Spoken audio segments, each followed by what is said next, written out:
All right, so I'm super happy to have Akane Sano with us from the MIT Media Lab's Effective Computing Group. And she's talking about a topic that affects us all, right? So how can we make our lives less stressful by, for instance, using all of those devices that at the moment kind of also add stress for our life.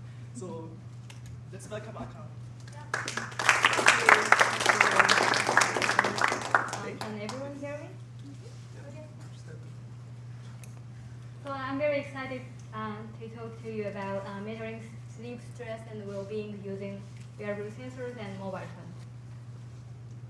phones. First of all, let me ask you a question. How many people have experience in wearing wearable sensors? Thank you. How many people have mobile phone? Okay, so let's imagine your mobile phone or wearable devices not only count how many steps you walk or how long you sleep, but also gives you some more useful information, such as what kind of behaviors are related to your stress. Also, give you a personalized early warning before you get sick. So this graph shows you how your well-being changes with a lot of stress.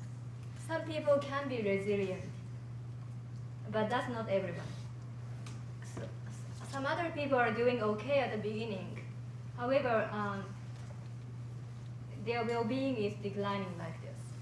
And once we reach this point, it's really hard to go back. And mental health and well-being is one of the most serious issues in our modern time. And by 2030, depression will be #1 disease burden. So in our affective computing group, we have series of studies targeting mental well-being. For example, one of the studies is about suicidal ideation. Then how can we identify objective predictors of suicidal thoughts and behaviors? Another study is about depression, and we want to identify objective behavioral, physiological biomarkers for diagnosis, prognosis, and treatment. And another target is like this. Today I'm going to mainly talk about this population, people who are resilient, also people whose well-being can be declining. With this population, what we want to do is we want to forecast and intervene to prevent their disorders before that happens, such as depression. And how can we do it? So can we identify some risk factors related to stress or mental health?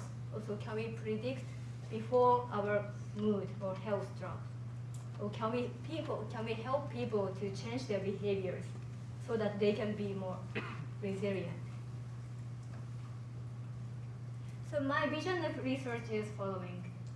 Number one is understanding relationships between human behaviors and physiology with health and well-being through human data analytics. And number two is designing tools and systems for measuring and improving health and well-being and preventing disease. So in particularly, I have been working on measuring, understanding, and improving mental well-being in relatively healthy populations who are exposed to high stress and low mental health. So a lot of previous studies have been done to compare these two populations, healthy population versus patient populations. And this is very important because we want to know how they are different. However, if we only look at relatively healthy populations, probably like us, like active college students or office workers, we have a lot of dynamics, ups and downs in our health and well-being as well. And for example, in our data set, we have been running the study for MIT undergrad students who are under high stress and low mental health condition. And about 50% of our participants show high stress, and about 50% are poor sleepers, and sadly 25% reported regular sadness, and 80% have lower mental health than average. Then if we think about our health and well-being are controlled by so many different factors. So first of all, personality types. So imagine if you are extrovert, introvert, you are neurotic or not, you are agreeable or not. Even though like same things happen to you and me, everyone perceives things very differently. So something can be stressful for you, but not for everyone. Also, the physiology and behaviors and environment and social interaction, these are some factors that influence health and well-being. For example, if you have a fight with your boss, like supervisor or your friend or family, you will be stressed. So in our study, we are using this kind of multimodal measurement to understand health and well-being. And recently, we have a lot of devices on the market, like wearable and mobile devices that allows us to capture our human data in daily lives. And how can we take advantage of these data sets for understanding and enhancing our health and well-being? So today I'm going to talk about the SNAPSHOT study. This is the study we have been running since 2013 at MIT with collaboration with Harvard Medical School, Brigham and Women's Hospital. So in this study, we capture sleep, network, affect, performance, stress, and health using objective techniques. So we call it SNAPSHOT study, but we are capturing a snapshot of MIT undergrad life. In this study, we combine the ambulatory measurement using mobile phone and wearable sensors with laboratory measurement. That gives us very rich data, including the sleep, exercise, light exposure, and autonomic stress, as well as some social interaction information such as SMS and phone call information and email usage and location. And with this very unique, rich data set, we have been working on designing algorithms to predict and estimate how you are feeling, not only right now, but also in the future. But also designing some interventions to reduce stress and improve well-being. So since 2013, every semester we have been recruiting about 50 undergrad students at MIT, and who are socially connected because we are interested in social network as well. And this semester in 2017 spring, right now, we are extending our snapshot study from 30 days to 3.5 months, like semester-long study. So now on the campus, some of them are wearing sensors and participating in our study. And in this study, we ask our participants to wear 2 wristband sensors that measures physiology, activity, and light exposure. Also, they install our Android app to capture their phone usage, including phone, SMS, logs, screen on, application usage, and location. And also they fill out surveys about their feeling and activities. And they also participate in laboratory study for circadian rhythm measurement, performance, stress, and mood tests. And here is one example of our social interaction of our participants in 2015 spring cohort. So you can see that each dot is one participant. And you can see how these people are connected over SMS. And we also overlay their mental health score on top of it. And why we care about their social interactions? Because health or health-related behaviors spread over social network. And this is a graph from one famous study done by Christakis and Fula. So they analyzed the social network data from Framingham Heart Study which is a big health-related study done in Massachusetts, Birmingham. And they analyzed how people are connected over 20 years. And they found out like happiness spread over social network. That means if you are surrounded by happy people, you will be also highly likely to be happy. And they found that not only happiness, but also other health-related behaviors, for example, like loneliness, depression, sleep behaviors, obesity also spread over the social network. So that's why these things, that's why we are also interested in looking into their social networks.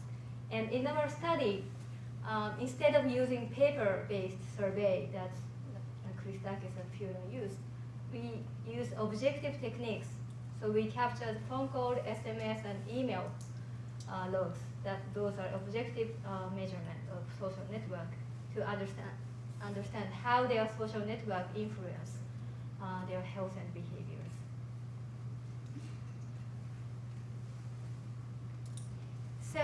So far I talked about how we capture like raw data. Then after that we have to process our data to get features, and finally we can do analysis and modeling. And I want to talk about two important things in running human long-term studies. Because running human long-term study is not that simple. So as I said, we have been running like 30 days or 3.5 month study, but it's not like we are meeting our participants on day one and we give our devices our participant and say, see you in 30 days. Well, it's not like this. It doesn't work if we do this. So in order to run our study very effectively and also collect higher quality of data, so we developed some tools to validate our data set automatically. So like every day and every week, we have to make sure our data is collected properly and whether our participants are doing okay. So we have like sensor data, phone data, survey data. So we made this system to validate this data set automatically. So sometimes, for example, our participants forget we are sensors, forget filling out surveys, and also our devices can be broken in the middle of the study. So if that happens, we have to notice that immediately and communicate with them and keep going. So our system sends us automatic notifications to us, study investigators, as well as study participants, if the data is not collected properly. The other things I want to talk about is, so we are collecting the data in their daily life. And that means the collected data is super noisy, because sometimes they are walking, running, or typing, and their sensor moves. So we need to figure out which part of the data is clean and which part of the data is not clean. And so we developed this automatic artifact detection for skin conductance. And skin conductance is an index of our sympathetic nervous activity. And here you can see an example of typical skin conductance data. Actually, I noticed you don't see this cursor on the screen. However, if we measure skin conductance in our daily lives, so you can see this kind of noise. And this noise cannot be removed even though we apply, for example, low-pass filters. So we want to know which portion of data is usable for further analysis. And for that purpose, we developed binary classification model to detect artifacts using skin conductance data from laboratory study, and also we computed time and frequency domain features and obtained 5-second epochs labeled by 2 raters. And with this binary classification model, we can see, oh, this part of the data is noisy, so we can just discard. Sorry, what do you do with the skin conductance? You measure if the device is in contact with the skin? So we use this wristband measure to skin conductance on our wrist. So we can measure skin conductance almost like 24/7 to understand how our sympathetic nervous system is doing.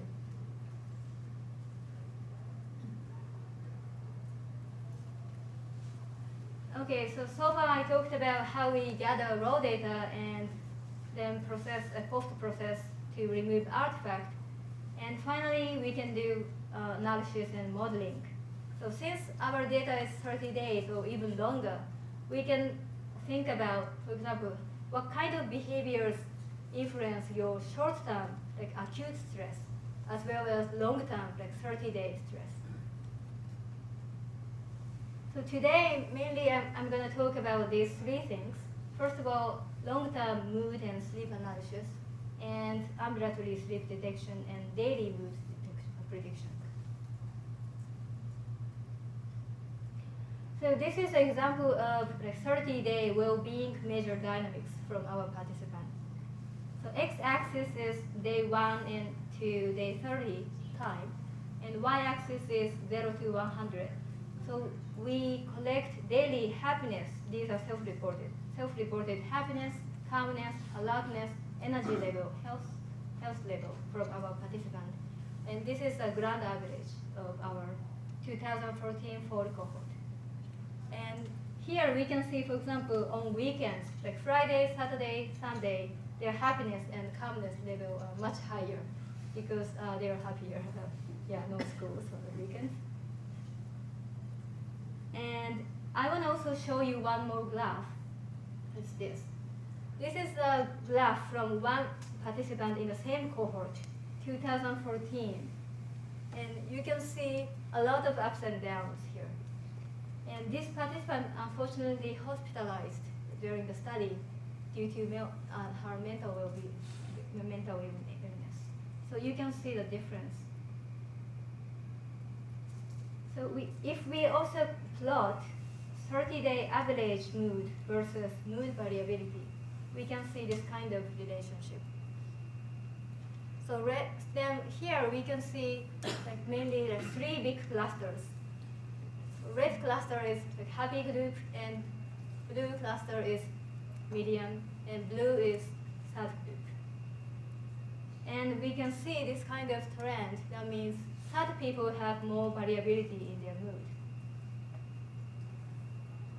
And if we look into sad group, they have poor sleep quality as well as high sickness. And they also use their phone late at night. So they show high sluggishness, also high stress, and a lot of bad health outcomes.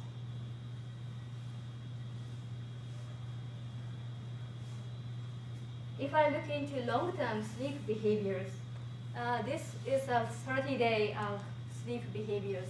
X-axis is time, from midnight to midnight, and y-axis is day 1 to day 30.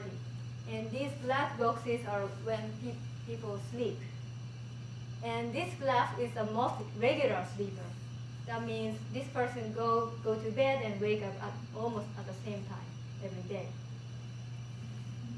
And here, can you see the difference? And this is the most irregular sleeper in our participant. And that means, very irregular sleep-wake timing, and also we can see a lot of naps during daytime. And how does this sleep regularity affect our well-being? So here we want to look at causal relationship rather than correlation. So I decided to control for some variables that affect also well-being, including like gender, sleep duration, and stress score to estimate causal effect. And if we compare these two groups, what we found is regular sleeper has much lower mental health and lower morning happiness, alertness, and energy level.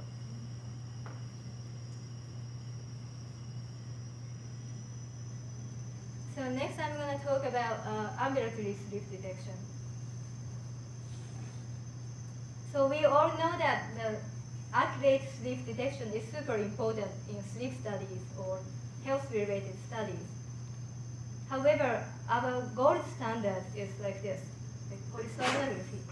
So we have to wear a lot of sensors to capture brainwave, muscle activities, and electrocardiogram, and this is not practical at all. We can't ask our participants to wear this for 30 days, right? So instead of this, we use another gold standard way, which is actigraphy and sleep diary. So actigraphy is a wristband with 3-axis accelerometer and sleep diary. So, however, this method is not that practical either, because we have to ask our participants to fill out daily surveys every day accurately, and us, study investigator, have to check their answers every day. So that's why there is a great need to develop accurate ambulatory sleep detection algorithm that is less burden for users and study investigators. So we develop our algorithm, sleep detection algorithm that uses wristband sensors and mobile phone data. So here we use the data from SNAPSHOT Study, and also as our ground truth, we use human-scored actigraphy with sleep diary for labels of sleep and wake states. And on the right side, you can see some example of the graph. And so if you see red boxes, those are the time when participants sleep. So for example, you can see some physiological responses during sleep. So on the left top corner, you can see skin conductance and skin temperature changes during sleep. And if you look at screen activity is totally off when they sleep. That's healthy.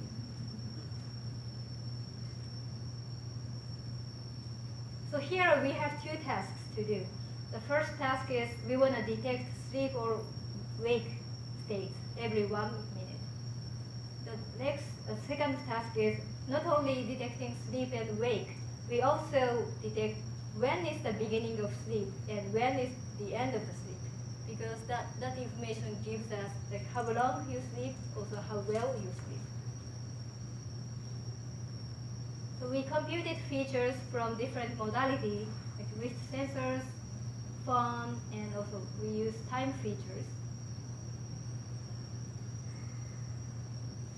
Then we use bidirectional long short-term memory neural network to estimate sleep probability for every 1 minute using previous and future 30 minutes data. Imagine, for example, if you make a phone call 10 minutes ago and make another phone call 5 minutes later, probably you will be highly likely to wake at this moment.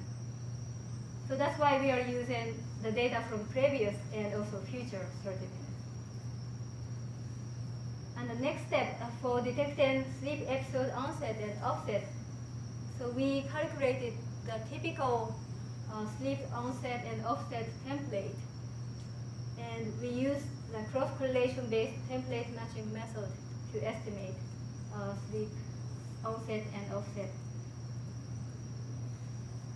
And with this method, so we obtain the highest accuracy, like 96.5%, to detect sleep or wake with a combination of acceleration and skin temperature and time features. And we also got about 5 minutes mean errors for detecting sleep onset and offset. And these performances are much better than previous similar studies.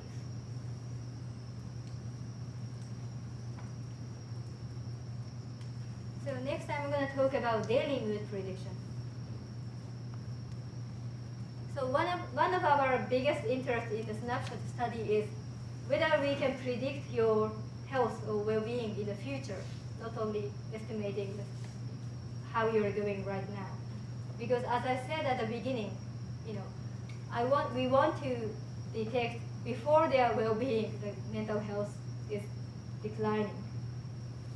So how can we predict your mood tomorrow using today's data? And here we also have very important things to consider.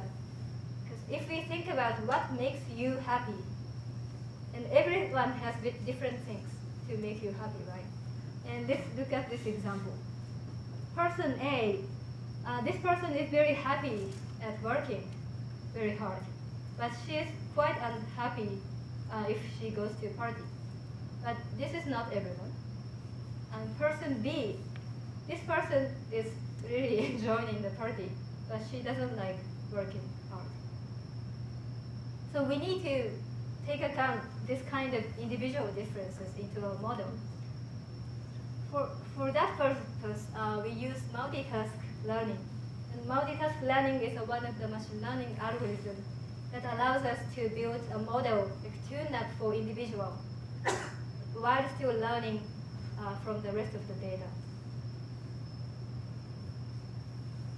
So we have been trying different algorithms for multitask learning, but our preliminary results are, for example, if we just use regular generalized model, for example, SVM, to predict your tomorrow's mood based on today's data, we obtain 60% accuracy. However, if we account for individual differences, the performance got much better, and we got like 76%.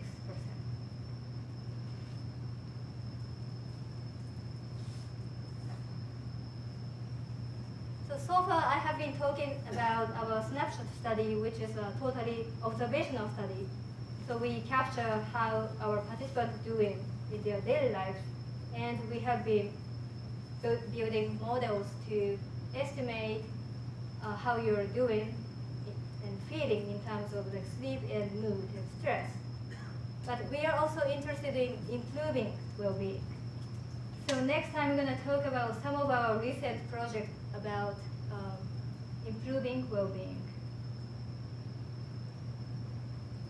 And this is a project I have been working with people at Microsoft Research. And we developed a micro-intervention application for office workers. So our idea is while people are working on their computers, we want to provide a small mini intervention, small tips that allows you to take a rest, or, for example, or to think about your health and well-being. So we provide some information about stress management, some tips about your sleep, diet, and exercise. And so this on the right corner, this is the one of the examples. So you can see, for example, why don't you take a quick stretch? And this system is closed-loop system. So we captured how they are using their mouse keyboard on their computers. Also, we use some wearable sensors to capture their activity and physiological signals. And these data are sent to cloud to process what they're doing, to understand what they're doing, and provide some personalized intervention. And here, there is another thing, very important thing to consider, because we don't want to provide interventions while they are super busy, like when they are super overwhelmed with finishing some tasks or making some deadline. We don't want to bother people. So it's very important to think about when we should provide this kind of interventions. So in this project, we gathered some data that allows us to build a model, prediction model, of when is a good time to provide interventions.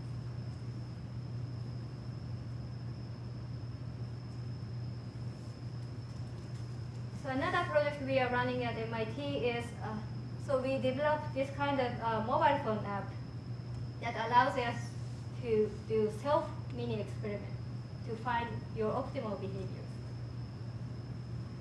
For example, we usually hear that, for example, like 7-hour or 8-hour sleep is good for our health, but that might not be applied to everyone. So each of us might have personalized optimal body. So with this application, you might be able to find some optimal behaviors customized for you.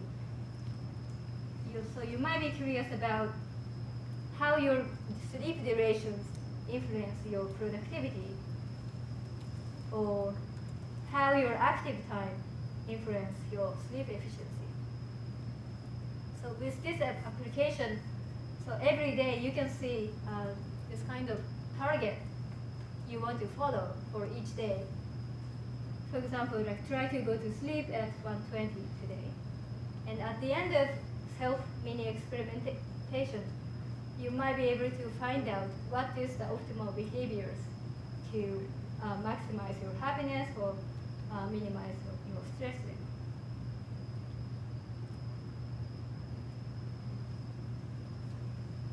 And another thing I want to talk about is, this is another visualization from SNAPSHOT Study. And these are daily behaviors from stressed student versus calm student.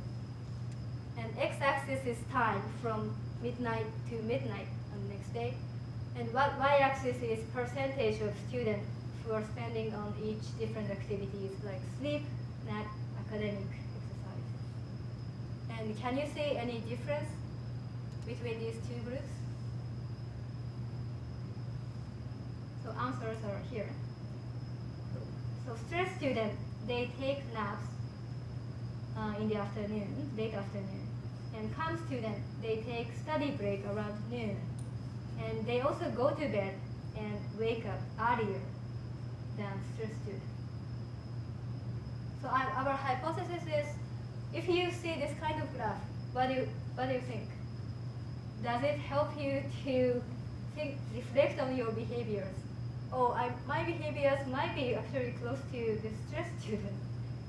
So what if I change my behavior to a calm student, and does it help me to reduce my stress?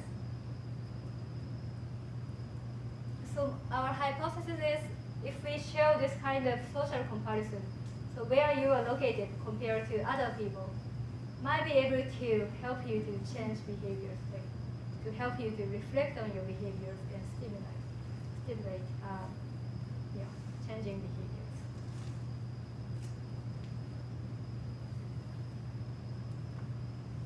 So I want to talk about some future directions of research. So I am imagining designing practical systems for improving health and well-being. So what I imagine is like this. So we capture some data from people using wearable devices or any other kind of method. And we process it, and we provide some feedback, effective personalized feedback to people. But this is not that easy. So here I want to mainly talk about three things. So for understanding and improving health and well-being, what we are thinking in the next step is, so we want to run like larger scale and longer term ambulatory study, including people in remote location. And so we want to set up some platform that allows us to develop and test our personalized health and well-being prediction and intervention system.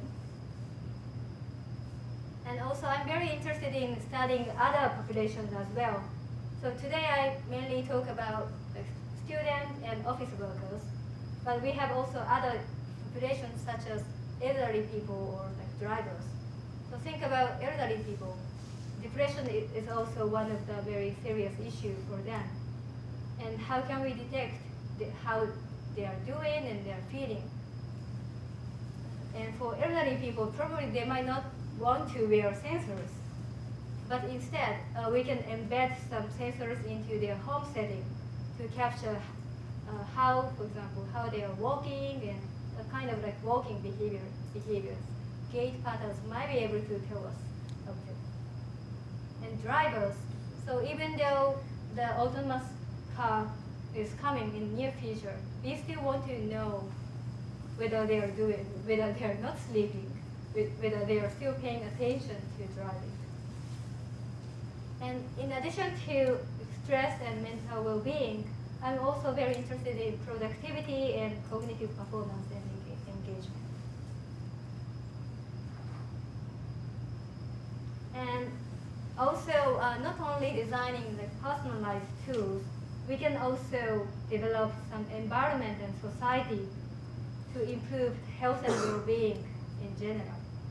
And for this purpose, I strongly feel that we need a user-centric thinking or user studies to translate what they want, what they need into the practical tools and systems.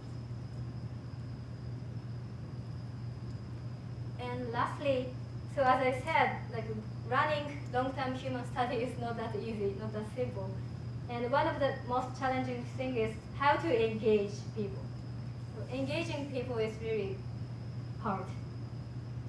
Then if we develop this kind of empathic intelligence system that engage our participants to communicate with and understand how they are doing and what they are doing, how they are feeling, might be able to help us to develop like long-term sustainable system. And this can be like physical or virtual agent.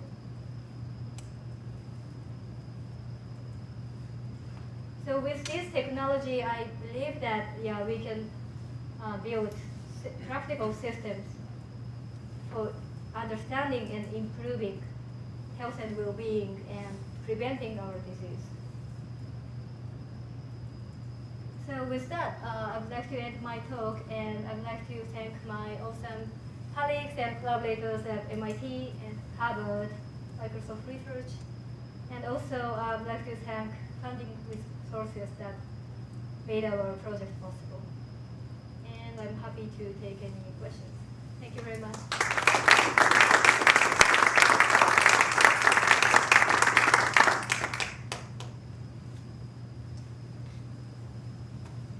Are there different versions of the application?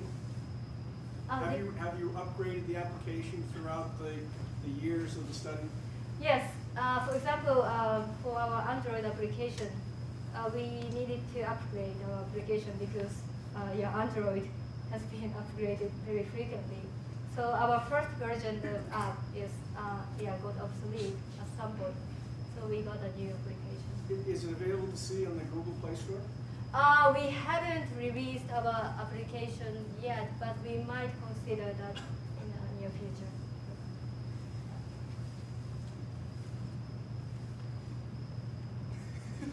So I was just wondering about whether you've explored or thought of exploring the social dimensions a little bit more. For example, in that graph where you compared the different behaviors over time during the day of the stress group and the calm group, or the happy group, exactly how it was labeled. You mentioned that the calmer people had a break, at about noon. But so it's possible that could simply also have something to do with some sort of social interaction at that time. It would be interesting, I think, to tease apart whether that's what's going on. I think that's a very interesting point. So yes, so we are very interested in looking into more like how social interaction affect our health and well-being. We haven't. I started some social network analysis a little bit, but we have a lot of rooms left to explore. And what I found in my preliminary analysis is we can see some influence from social network like related to, for example, like stress and also sleep behaviors. So I'd love to continue that analysis. Thank you. So I'm curious about the balance between the sort of data gathering and analysis and the sort of exploitation of that data for behavior change and such. It felt like, clearly that exploitation is the motivation for what you're doing, but it felt like the work that you've done so far has sort of emphasized more of the data gathering and analysis part of things.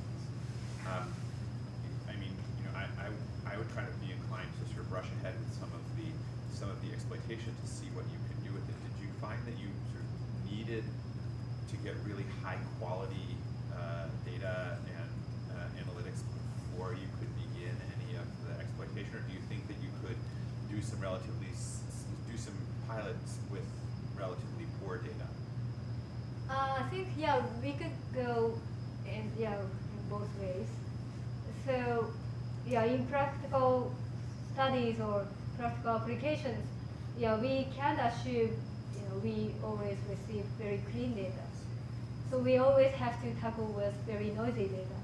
So we have to always account for we have a noisy data and how we can get some useful information out of it. And as you said, that's true. Especially SNAPSHOT study itself is an observational study, so we started from there. So we spent the first few years to collecting data and how we can collect data efficiently. Then now, finally, we are moving more forward, improving well-being. So how we can provide useful, personalized feedback by collecting the data set. So I think we are now starting working that way, and so you will see more progress. So I just rewatched the Minority Report. In Minority Report, they have this task force, right, that can see through some smart machine who will murder a person in the next days, right? I was just wondering if you have any thoughts on more like the ethical side, because here if you could see, oh, this person is going to develop this mental disorder and it's going to spread through the entire network. Should we isolate them before they even develop that mental disorder? Do you have like any thoughts on So I've been asked kind of questions pretty often. For example, in our data set, if we find this person is getting higher stress or lower mental health, then what should we do? I mean, in addition to getting that information that person is correct or not, also have we should we isolate that person out of other network so that low mental health doesn't spread? Or so that's what we have been actively thinking about, and we haven't got the right one answer yet. But hopefully, you also I can continue thinking about it. So I think you have given us a few sensors which measure some number of things in conductance and some of the other things like accelerometers. What are some of the other potential sensors you would like to have to do this better? So depending on applications, I think we can incorporate any type of sensor. For example, recently we have this tattoo-based next generation sensors that can be incorporated in the study. Also, we can use non-contact sensing method if we think about more like home setting, or so we can use camera or wireless signals to capture how we are doing. Great talk, thank you. I'm just wondering if you could comment a little. You mentioned depression at the beginning, and obviously it's a clear application of your work, but you talked a lot about happiness and well-being. They're slightly different, although very related. I'm just wondering, do you have any thoughts and experience as to measuring depression using wearable sensors and technology, or is that still an ongoing? So as I mentioned at the beginning of my talk, one of our projects in the group, I didn't mention that today, but one of the projects is about depression patients. So we use pretty similar techniques, like using wearable sensors and mobile phone to capture how they're doing and what they're feeling outside the hospital in their daily life, and try to identify behavioral or biological markers related to their symptoms. So there's a clinically validated measure against which you're benchmarking, right? So in a clinical setting, for example, we use some validated surveys to quantify their mental health condition. Also, they also communicate with medical doctors. You have a lot of correlated data because we never really know what causes what, strictly observationally. Have you used the surveys at all to ask your subjects what they think causes what? Oh, that's a good point. Yeah, we did some follow-up study to interview some of our participants. For example, about their causes, like what makes them stressed. So then we collected some answers, but not from everyone. So of course, yeah, each participant has different reasons. So yeah, some people care about academics, and that's not everyone, and some people more care about like social interactions, and so that's what we are doing. One possible issue in this type of studies is that it's hard to keep users engaged. And sometimes, I mean, you had a captive audience with the college students, right, for 30 days, but sometimes they need incentives to continue, especially when they have to self-report things. Was that a factor in your study for 30 days, and do you think that that would be a factor for a 3.5-month study that you're planning? So in our study, we are paying our participants. It's a good amount of money. So most of our participants might be interested in joining the study because of the payment. And so in this semester we are running longer term study, and we are worried about that factor too, because it might not be easy for them to continue this kind of study, like fitting out, wearing sensors every day, but also, ideally we want to provide some, for example, feedback that might be engaging for them. But as I said, so the snapshot study itself is now totally observational study, so we don't also provide feedback either.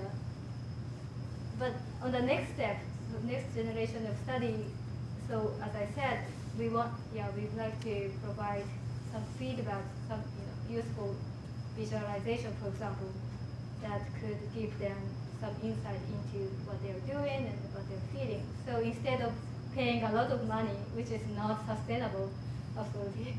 So we are thinking about another tricks to engage our participants. Can you just tell us a little bit about your IRB and what privacy assurances you gave the participants, and whether the data would one day be accessible to other researchers? So yes, that's a good point. So of course, our protocols went through IRB at MIT and also Brigham Women's Hospital, and we haven't got permission from our participants to disclose our data set. That means everyone who accesses our data set has to be on our IRB protocol. But we also started different way this semester. So from this semester we got permission from some of the participants that we are disclosing our data set to third-party researchers, and some participants consented. So we might be able to disclose only part of the data set.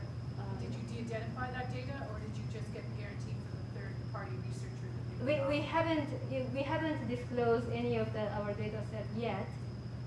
But even though we share the data set, we have to de-identify. Also, our partner, Brigham Women's Hospital, they have to follow HIPAA rule. So we need to convert some of the information into something we can't. I mean, there's very special challenges in de-identifying time series data. I was wondering if you guys have given that some thought. Yes. So we are actually right now we are tackling with that, and trying to not only de-identify the data, but also take care of the privacy issues. All right, let's take